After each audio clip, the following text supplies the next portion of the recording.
Hello and welcome to Now Gaming.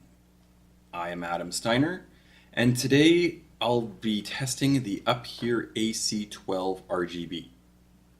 It is a CPU cooler that I purchased on Amazon for $33. The Uphere AC12RGB has aluminum fins along with 4 direct contact copper heat pipes.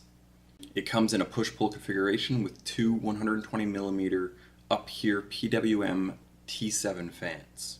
The T7s are also 5V addressable RGB.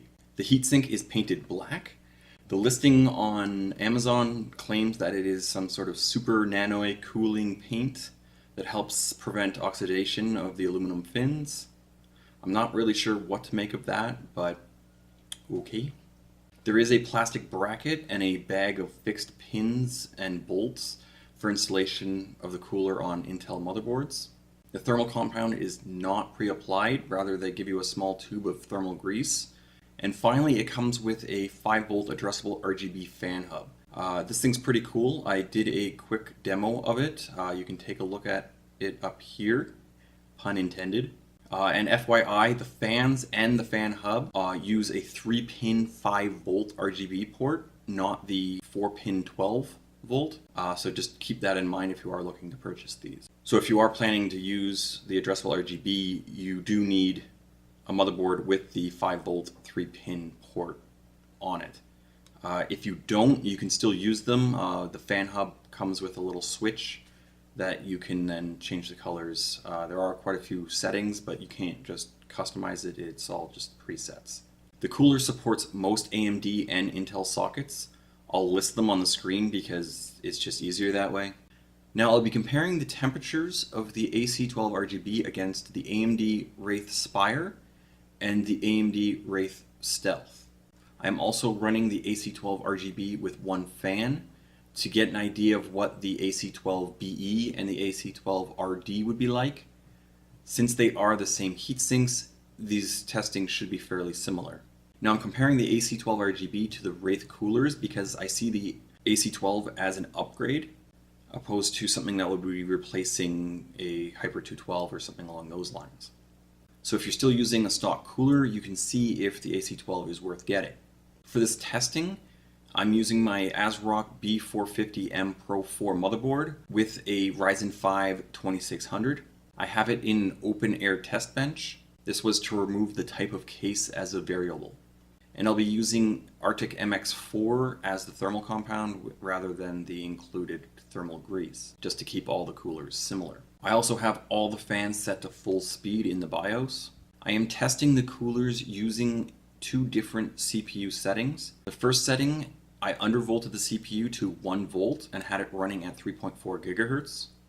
The second test, I had it overclocked with a voltage of 1.3875 and it's running at 4.1 GHz. The reason I'm doing this is to get a more accurate and consistent result going forward for other CPU coolers I test. And using auto voltage will not give me a consistent result. If you want to see more about what I'm talking about, you can take a look at this video. And for the test itself, I'm running it in AIDA64, the system stress test, for 30 minutes. And I'm taking the max peak temperature. And the results kind of surprised me. For the undervolting test, the Wraith Stealth had a delta of 43 degrees Celsius, and the Wraith Spire had a delta of 33 degrees Celsius. The AC12RGB had a delta of 19 degrees Celsius, and the AC12 with a single fan had a delta of 21 degrees Celsius. Now going on to the overclocking tests, which is what I would think most people are interested in, the Wraith Stealth lasted about 15 seconds before becoming unstable and shutting down. And before it did shut down, I saw 92 degrees Celsius, so it managed to go that high that quickly. The Wraith Spire lasted around 5 minutes before becoming unstable and shutting down. So similar thing between the AMD stock coolers. Now the AC12RGB had a delta of 59 degrees Celsius, and the AC12 with a single T7 fan had a delta of 64 degrees Celsius. Now the AIDA64 stress test is a completely unrealistic scenario for normal day use. So what I decided to do was also to try playing a game and seeing what would happen there. The game I picked was Far Cry 5 because it does use multiple threads quite well, and not much changed. The Wraith's stealth was pretty much completely unstable and only lasted a minute or so. The Wraith's spire seemed to be fairly stable, but after about 5 minutes of gameplay, I noticed that the CPU temps were in the mid-80s, so I decided to shut it off and just that'd be it with that one.